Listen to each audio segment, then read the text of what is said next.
Кошмо Штаттар 15 январга чейин Ооганстан менен Ирактагы аскерлердин санын кескин кыскартканы жатат. Президент Дональд Трамптын бул планын республикачылар дагы, демократтар дагы сындап чыгышты.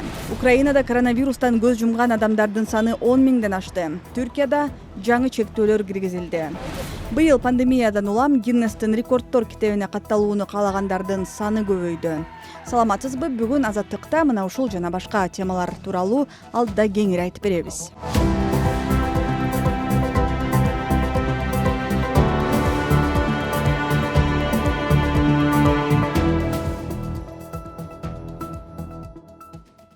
Кошмо Штаттары 15 январга чейин Ооганстан менен Ирактагы аскерлеринин санын кескин кыскартканы жатат. Пентагондун мындай планы Дональд Трамп кызматын тапшырар алдында ишке ашмакчы жана бул өлкөнүн жаңы шайланган президенти Джо Байденге айрым бир тоскоолдуктарды жаратышы ыктымал. Пентагондун планына ылайык АКШ келерки жылдын башында Ооганстандан 2000, ал эми Ирактан 500 жоокерин чыгарып кетет. Кошмо Штаттарынын коргоо министринин милдетин аткаруучу Кристофер Миллер мындай чечим президент Дональд Трамптын бул эки өлкөдөгү согушту ийгиликтүү жыйынтыктоо жана аскерлерди мекенине кайтаруу саясатына төп келет деп айтты. By January 15th, 2001, 2021 жылдын 15 январына чейин Ооганстанда биздин 2,5 миң жоокерибиз калат. Бул датага карата Иракта дагы 2,5 миң аскерибиз болот. Бул Америка эли колдогон пландарыбыз менен стратегиялык максаттарыбызга төп келет жана АКШнын максаты менен саясатына каршы болбойт. does not equate to a change in U.S. policy or objectives. Өлкөнүн шайланган президенти Джо Байдендин өкүлдөрү бул билдирүү тууралуу назарынча комментарий бере элек, бирок буга чейин Байден бийликти өткөрүп алуу жараяны кечеңдеп, анын өткүл администрациясы Вашингтондун улуттук коопсуздук боюнча ыкчам маалыматтарды ала албай жатканына тынчсызданган. Пентагондун соңку чечими Ооганстанда чабуул кол салуу токтобой жаткан маалга туш келди. Сенаттагы республикачылардын лидери Мич МакКоннелл болсо, жакынкы убакта коргоо жана тышкы саясатта кескин чечимдерди кабыл албай турууга чакырды. МакКоннелл Пентагондун соңку планынан улам Талибан кайрадан үстөмдүгүн орнотуп, Ислам мамлекети жана Аль-Каида террордук уюмдары күчтөнөт деген кооптонуусун айтты. Жакынкы айларда коргонуу жана тышкы саясатыбызда кандайдыр бир кескин өзгөрүүлөргө жол бербегенибиз өтө маанилүү болот.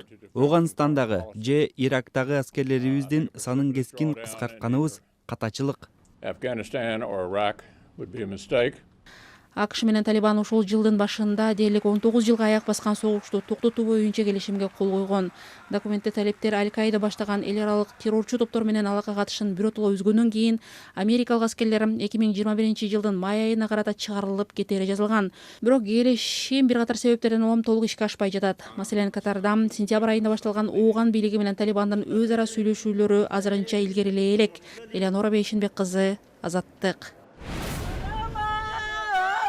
Быйыл февралда полициянын тергөө абагында каза болгон казакстандык активист Дулат Агадилдин уулу 17 жаштагы Жамболот Агадилдин киши колду болгонунан бери бир апта өттү. Казак полициясы буга чейин жигиттин өлүмүнө шектүү кишилер кармалганын билдирген.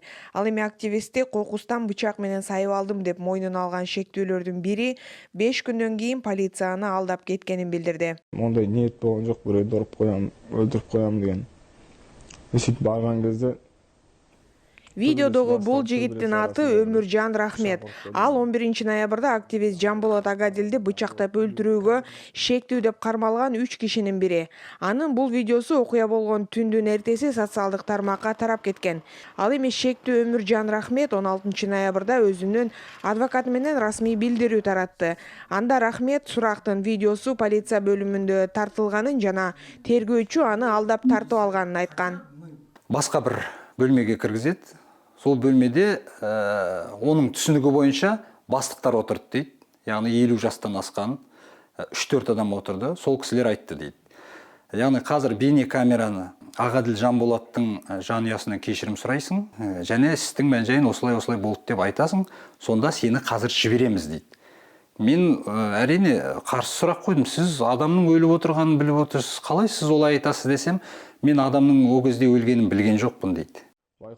Ал эми адистер Өмүржан Рахметтин видеосу монтаждалган болушу мүмкүн дешет. Адвокат Туяковдун айтымында бул тасма тергөө үчүн эмес, коомчулуктун башын айландыруу максатында атайлап соц тармакка жайылтуу үчүн тартылган. Ал эми адвокат Нур-Султан шаардык прокуратурасына видеого байланыштуу тыкыр тергөө жүргүзүүнү өтүнүп, арыз жазганын билдирди. 17 жаштагы Жамболот Агадилдин өлтүрүлүшүн Нур-Султан шаардык полициясы иликтеп жатат. Негизги шектүү катары каралган Өмүржан Рахмет окуя болгон күндүн эртеси кармалып, тергөө абагына камалган. Бирок казак полициясы Рахметти ким видеого тартып, соц тармакка таратканы тууралуу маалыматы жоктугун билдирген. Бирок министрлик басма сөз жыйынында тергөө аяктай элек болсо дагы бул кылмыш иши боюнча негизги шектүү күнөөсүн мойнуна алганын кабарлады. Кылмыш иши боюнча тергөөнүн жыйынтыгы менен шектүүнүн күнөөсү далилденди. Ал эми казакстандык юрист Абзал Куспан соц тармакта тараган видео кылмыш ишин адилеттүү тергөөгө жолтоо болорун айтып, кимдин күнөөлүү экенин сот гана аныктаарын белгилейт. Заңды күчүнө энген соттун өкүмү болмайынча эч бир азаматты кінәлі деп танууга болмайды. Бул жерде орун алып отурган жагдай элди тынчтандыруу үчүн жасалып аткан аракет экендиги түшүнүктүү. Яғни тергөө процессине белгилүү бир жагдайда саясат аралашып отур деп эсептейм. 10 ноябрда Нур-Султанда 17 жаштагы Жамболот Агадилов бычакталып өлтүрүлгөн. Ал быйыл февралда Казак баш калаасындагы тергөө изоляторунда каза болгон жарандык активист Дуулат Агадилдин уулу. Жамболот атасынын өлүмүнөн кийин соц тармактарда казак бийлигин жана саясатын сындаган билдирүүлөрдү таратып жүргөн. Элвира Будайчиева, Азаттык. Сиз бүгүн Азаттыкта жаңылыктар түрмөгүнө ортоктош болуудасыз. Эми башка жаңылыктар менен кыскача таанышып алыңыз. Украинада соңку бир сутка ичинде 250 адам COVID-19 илдетинен көз жумду. Бул эпидемия башталгандан берки эң жогорку көрсөткүч. Украинанын саламаттык сактоо министри Максим Степанов шаршемби күнү билдиргендей, өлкөдө коронавирустан кайтыш болгон адамдардын жалпы саны 10.112 кишиге жетти. Түркияда коронавирус жугузуп алгандардын саны өскөнүнө байланыштуу жаңы чектөөлөр киргизилди. 17 ноябрда президент Режеп Тайып Эрдоган жарыялаган чечимге ылайык дем алыш күндөрү эртең мененки саат 10дон кечки 8ге чейин элдин көчөгө чыгышына тыюу салынды. Расмий маалыматтарга ылайык 17 ноябрга карата Түркияда COVID-19дан өлгөндөрдүн жалпы саны 12 миңге чамалады. Ал арада 18 ноябрда Берлиндин борборуна миңдеген адам чогулуп, парламентте карала турган мыйзамга каршылык билдиришти. Германиянын парламенти өкмөткө коронавирусту ооздуктоо максатында чектөө эрежелерин киргизүүгө уруксат берген мыйзамды шаршембиде талкуулайт. Демонстранттар бул мыйзам өкмөткө бардык бийликти берип, жарандардын укуктары коркунучта калат деп эсептешет. Митингге чыккандардын көбү бет кап кийбей социалдык дистанцияны сакташкан жок. Европанын эң ири экономикасы деп эсептелген Германияда коңшу мамлекеттерге салыштырмалуу коронавируска кабылгандардын саны төмөнүрөөк. АКШнын мамлекеттик катчысы Майк Помпео 18 ноябрда Тбилисиде Грузиянын президенти Саломе Зурабишвили менен сүйлөшүүлөрдү өткөрдү. Жолугушууда мамлекеттик катчы АКШ Грузиянын аймактык бүтүндүгүн колдой турганын дагы бир жолу белгиледи жана өлкөнүн глобалдык террорчулукка каршы күрөшкө кошкон олуттуу салымын кубаттады деп билдирди Кошмо Штаттардын Тбилисидеги элчилиги. Ошондой эле элчилик Помпео Грузиянын премьер-министри баштаган бир катар лидерлер менен жолугушуусунда эркин жана калыс шайлоонун маанисин баса белгилей турганын кошумчалады.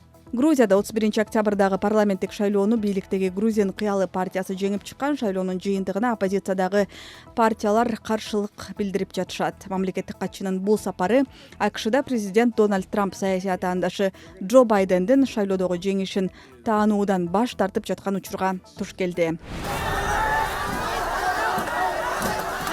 Таиландда 17 ноябрда полициячылар менен демонстранттар кагылыша кетишти.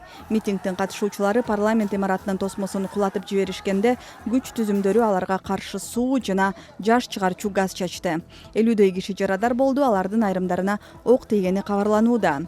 Полиция 18 ноябрда маалымат жыйын өткөрүп, алар эч кандай ок же желим окторду колдонбогонун билдирди. Тартип коргоочулар учурда бул боюнча иликтөө жүрүп жатканын кошумчалашты. Миңдеген демонстранттар парламенттин алдына чогулуп, баш мыйзамдын өзгөрүлүшүн, падышанын ыйгарым укуктарынын чектелишин жана өкмөт башчынын кызматтан кетүүсүн талап кылышкан. Таиландда бийликке каршы митингдер июнь айынан бери токтой элек. 18 ноябрда Гиннестин рекордтор күнү белгиленет. Быйыл пандемиядан улам Гиннестин рекордтор китебине катталууну каалагандардын саны көбөйгөн. Алардын арасында 105 жаштагы кытайлык Юй Тэйсин дагы бар. Ал парапланда тандем менен учкан эң улгайган адам болуп калды. Ал эми Жапонияда Хиджики Окуяма менен Ангора Сончо 30 секундта скакалка менен 71 жолу секирүүгө үлгүрүшкөн.